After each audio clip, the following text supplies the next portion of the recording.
तो परसों हमने देखा था कि दो प्रकार के बाजार में आगम वक्र किस प्रकार से होते हैं। पहला देखा था कुल प्रतियोगिता बाजार में आगम वक्र की क्या स्थिति है। फिर हमने देखा था एकाधिकार बाजार में आगम वक्र की क्या स्थिति है। फिर आज हम देखेंगे एकाधिकारी प्रतियोगिता बाजार में आगम वक्र की क्या स्थिति है। पहले हम बात करते हैं एकाधिकारी प्रतियोगिता बाजार होता क्या है। एकाधिकारी प्रतियोगिता बाजार वह बाजार होता है जिसमें किसी वस्तु के बहुत सारे क्रेता तथा बहुत सारे विक्रेता होते हैं, अर्थात वस्तु को खरीदने वाले भी बहुत ज्यादा होते हैं और वस्तु को बेचने वाले भी जो है बहुत ज्यादा होते हैं। तो वस्तुओं को क्रेता और विक्रेताओं की संख्या बहुत ज्यादा होती है और इस बाजार में जो वस्तु बेची जाती है, खास बात यह है कि उस बेची जाने वाली वस्तु में अंतर पाया जाता है, उसमें भिन्नता पाई जाती है और वो अंतर, वो भिन्नता किसी भी आधार के ऊपर हो सकती है, अर्थात वो वस्तु में रंग के आधार पर, वस्तु में गुणों के आधार पर, वस्तु में जो है ट्रेडमार्क के आधार पर, किसी भी आधार के ऊपर वो भिन्नता हो सकती है। तो जिस कारण प्रत्येक विक्रेता अपनी वस्तु की कीमत अपनी मर्जी से तय करता है, कीमत कम भी तय कर सकता है, वो कीमत ज्यादा भी तय कर सकता है। तो इसलिए जो है इस बाजार में फर्म की औसत आगम और सीमांत आगम एक दूसरे से अलग होते हैं। अब मैं इस बाजार के प्रोडक्ट की एग्जांपल लेता हूँ। प्रोडक्ट लेते हैं हम, जैसे टूथपेस्ट है। अब टूथपेस्ट में बहुत सारे विक्रेता हैं। टूथपेस्ट के कॉलगेट विक्रेता है, कॉलगेट कंपनी है जो बनाकर टूथपेस्ट को बेच रही है।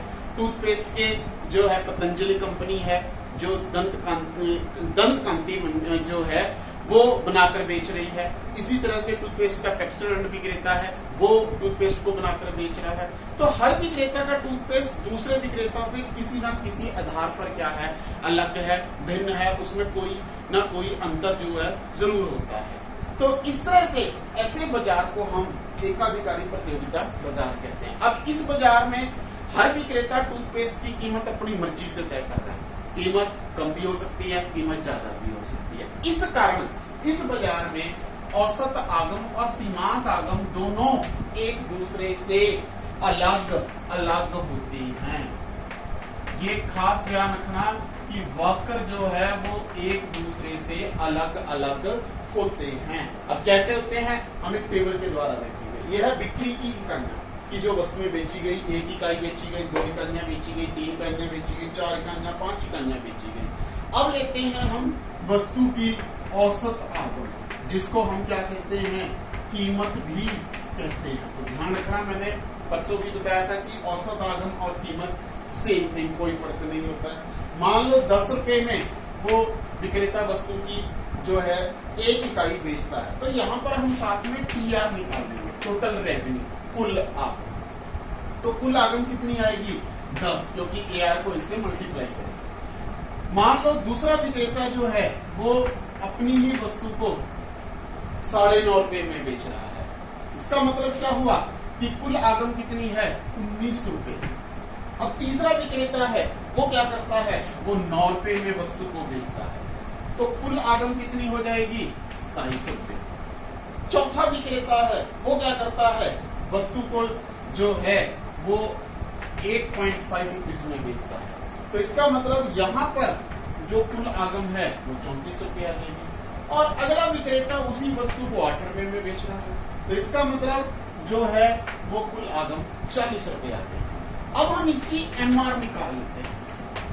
MR TR से निकलेगी और कहीं से नहीं निकलेगी। पहले 10 है तो MR भी 10। अब TR 19 है, इस 19 में से ये 10 माइनस कर दो तो कितना आ जाएगा, 9। फिर ये 27 है, ये 19 है, 27 में से 19 जो है हमने माइनस कर देना है तो MR 8 आ जाएगी। 34 में से 27 माइनस कर देंगे तो MR 7 आ जाएगी। 40 में से 34 करेंगे 6। तो कहने का मतलब AR अगर हम ध्यान से देखें और यहाँ पर जो है MR, दोनों क्या है, एक दूसरे से अलग अलग हैं। 10 रुपए से AR स्टार्ट हो रही, 10 रुपए से MR स्टार्ट हो रहा है। AR क्या हो रहा है, घट रही है, MR भी क्या है, घट रही है। लेकिन MR इस AR की तुलना में तेजी से घट रही है, इसलिए जब हम इसके वक्र बनाएंगे तो वक्र किस तरह से बनेंगे, ध्यान से देखो, मैं डायग्राम के थ्रू इसको ड्रॉ कर रहा हूं। तो यहां पर y एक्सिस पे हम लेंगे आगम और x एक्सिस पे हम लेंगे बिक्री की इकाइयां, की जो वस्तु बेची गई है उसकी इकाइयां। अब वक्र दोनों यहां से स्टार्ट होंगे क्योंकि दोनों सेम है, दोनों गिर रहे हैं तो दोनों वक्र नीचे गिरेंगे, लेकिन mr तेजी से गिर रहा है इसलिए यहां पर mr वक्र नीचे आ जाएगा, ar वक्र क्या होगा, ऊपर होगा। एकाधिकार में भी सेम इसी तरह से वक्र होते थे, एकाधिकारी प्रतियोगिता में भी सेम इसी तरह से, लेकिन फर्क इनकी इलास्टिसिटी का है। एकाधिकार में जो ये AR वक्र है खासकर, क्योंकि यही AR वक्र जो है वो फर्म का मांग वक्र भी होता है। कोई भी फर्म है उसका औसत आगम वक्र ही मांग वक्र होता है। तो मांग वक्र की हम लोच निकालते हैं। एकाधिकार बाजार में मांग की लोच कम लोचदार होती है, एकाधिकारी प्रतियोगिता में मांग की लोच अधिक लोचदार होती है। तो इस तरह से ये दोनों वक्र अलग अलग जो है वो एक दूसरे से होते हैं। तो पिक्स में ये क्वेश्चन जो है वो मैं डाल दूंगा। तो इस तरह से जो है हमने तीनों बाजार के जो वक्र हैं वो कर लिए हैं। हमने पूर्ण प्रतियोगिता बाजार का आगम वक्र देखा, फिर एकाधिकार बाजार का आगम वक्र देखा, फिर हमने एकाधिकारी प्रतियोगिता बाजार का आगम वक्र देखा। इस तरह से यहां पर इस लेसन की जो थ्योरी है वो कंप्लीट हो जाती है। अब बात आती है न्यूमेरिकल की। तो न्यूमेरिकल भी इस लेसन में से आ सकता है 4 मार्क्स, बड़ा इंपॉर्टेंट है और बड़ा इजी है। तो मैं अब आपको न्यूमेरिकल समझा रहा हूं, बड़े ध्यान से उस न्यूमेरिकल को देखना है और उसी तरह से प्रैक्टिस करनी है। जो मैं फिक्स में प्रैक्टिस के लिए न्यूमेरिकल दूंगा उन न्यूमेरिकल्स की जो है प्रैक्टिस करनी है। मैं एक न्यूमेरिकल समझाऊंगा, उसी में जो जो क्वेश्चन के अंदर पूछा जा सकता है बोर्ड में वो सारे का सारा इसमें क्लियर हो जाएगा। जैसे सबसे पहले हम बात करते हैं यहाँ पर उत्पादन। हम उत्पादन को लेंगे। अब उत्पादन की इकाइयां हम लेते हैं। उत्पादन मीन्स बिक्री की इकाइयां, बेची गई इकाइयां सेम है। हम लेते हैं 1, 2, 3, 4, 5, 6, 7। फिर आता है कुल आगम। कुल आगम टोटल रेवेन्यू। तो टोटल रेवेन्यू 20, 36, फिर आता है 48, फिर 56, फिर आता है 60 और फिर 60 और फिर आता है 56। तो इस तरह से न्यूमेरिकल आ सकता है। उत्पादन ये तो दे रखा होगा न्यूमेरिकल के अंदर। अब अगर इसके साथ ये टीआर दे दिया, कुल आगम दे दी, तो हमारे से सबसे पहले पूछेंगे क्या, टीआर निकालो, औसत आगम निकालो, या जिसको हम क्या कहते हैं प्राइस। तो एआर निकालनी है। एआर को निकालने का तरीका क्या है? एआर को निकालने का तरीका है टीआर डिवाइडेड बाय क्वांटिटी। मतलब इस कुल आगम को इस बेची गई इकाइयों से भाग कर देंगे। ये कुल आगम है, ये बेची गई इकाइयां, इसको डिवाइड करेंगे, इससे ईआर आ जाएगी। जैसे 20 को 1 से डिवाइड करा तो कितना आ गया 20। 36 को 2 से डिवाइड करा तो कितना आ गया 18। 48 को 3 से डिवाइड करा तो कितना आ गया 16। 56 को 4 से डिवाइड करा कितना आया 14। 60 को 5 से डिवाइड करा 12। 60 को 6 से डिवाइड करा 10। 56 को 7 से डिवाइड करा 8। मतलब इसको भाग करेंगे इससे, then we get average revenue, अर्थात औसत आगम निकल जाएगा। अब क्वेश्चन ऐसे भी आ सकता है न्यूमेरिकल का, मतलब उत्पादन दे देंगे, औसत आगम दे देंगे और वो ये कहेंगे कुल आगम निकालो, टीआर निकालो। देन टीआर कैसे निकालेंगे?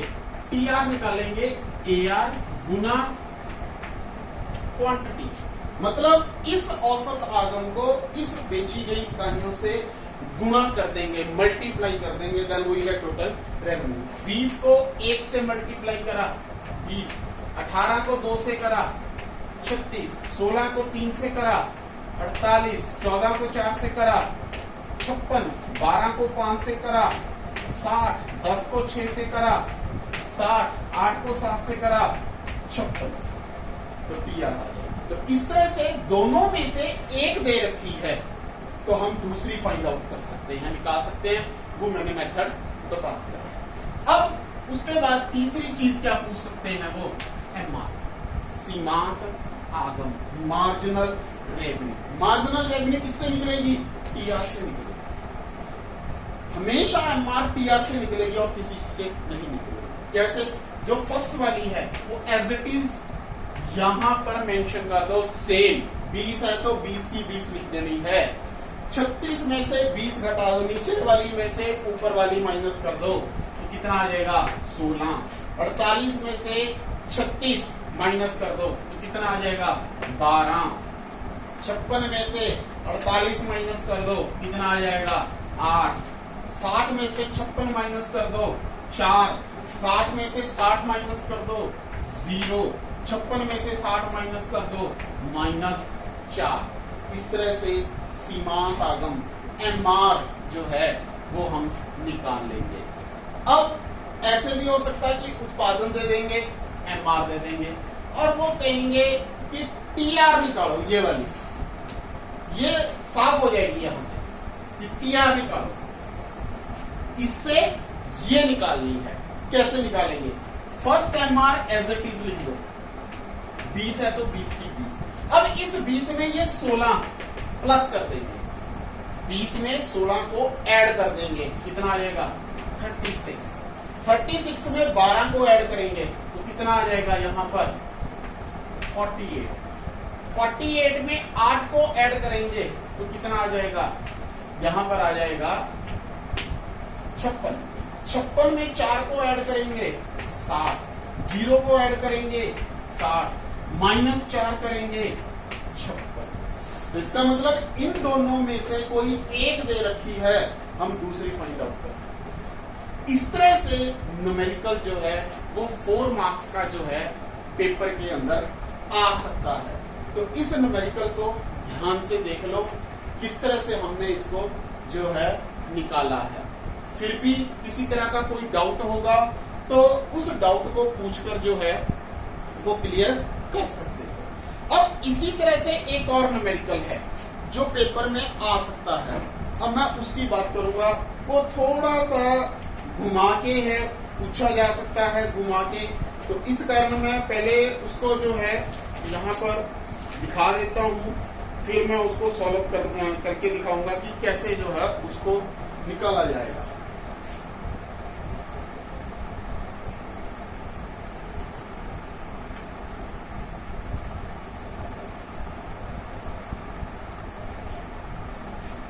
अब हम छेदक उत्पादन की इकाइयां लेंगे। अब यहां पर टीआर लेंगे, टीआर 10, ये डैश, मैं डैश डाल रहा हूं, फिर डैश डाल रहा हूं, फिर टीआर 28, फिर डैश, फिर डैश, फिर उसके बाद आता है एआर, एआर डैश 9, ये 9 है, डैश डैश डैश डैश। उसके बाद एमआर,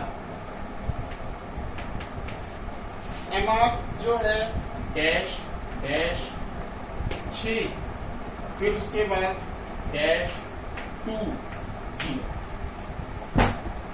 ध्यान से देखो न्यूमेरिकल, इस तरह से भी न्यूमेरिकल पेपर के अंदर दे रखा होगा, मतलब जो जो डैश है वो हमने फिल करना है, वो हमारा आंसर होगा। कैसे फिल करेंगे तरीका बता रहा हूं, प्रैक्टिस करनी है।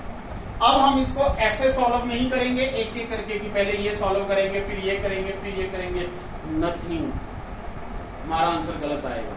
अब हम सॉल्व ऐसे करेंगे इसको, मतलब रो वाइज इसको सॉल्व करेंगे। जैसे ये दो जगह डैश है, अब इसको सॉल्व करते हैं। पहले टीआर दे रखी है 10, ये हिंट है, इससे एआर निकालनी है। अभी एआर मैंने बताया था कैसे निकालनी है, कुल आगम को उत्पादन से डिवाइड कर दे। 10 को 1 से डिवाइड करा, कितना आया 10 से।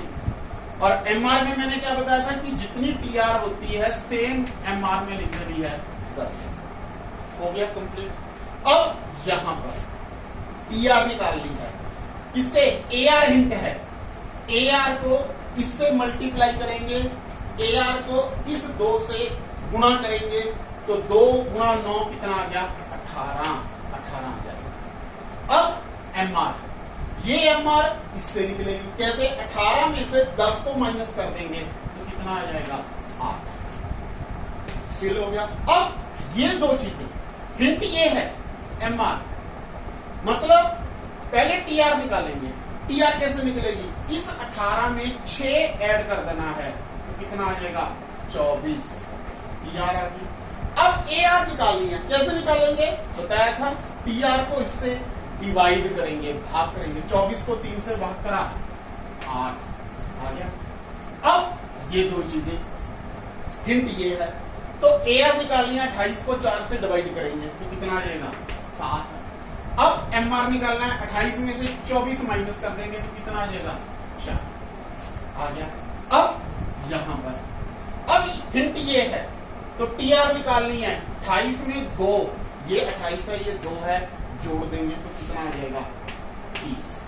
अब इस 30 को 5 से डिवाइड कर दो, एआर आ जाएगा, कितना आ जाएगा 6। अब ये दो चीजें रह गई, कैसे, ये हिंट है हमारे पास, ये 0 हिंट है, इस 0 को इस 30 में ऐड कर दो, कितना आ जाएगा 30, टीआर आ गया। 30 को 6 से डिवाइड कर दो 5। इस तरह से हम ये न्यूमेरिकल निकालेंगे, जो 4 नंबर का क्वेश्चन है वो हमारा बन जाएगा। तो मैंने न्यूमेरिकल बताया है किस तरह से सॉल्व करना है, अब प्रैक्टिस आपने करनी है, और मैं पिक्स भेजूंगा प्रैक्टिस के लिए, उसमें प्रैक्टिस कर लेनी है। इसकी भी पिक्स दूंगा मैं, और उसको देख लेना है।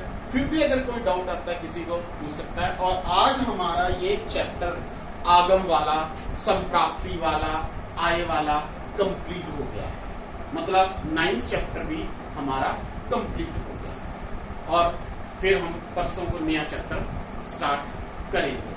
तो जब चैप्टर स्टार्ट करेंगे तो सारा बताऊंगा कि किस तरह से, लेकिन पहले उसकी ये प्रैक्टिस कर लेना अच्छी तरह से। ओके।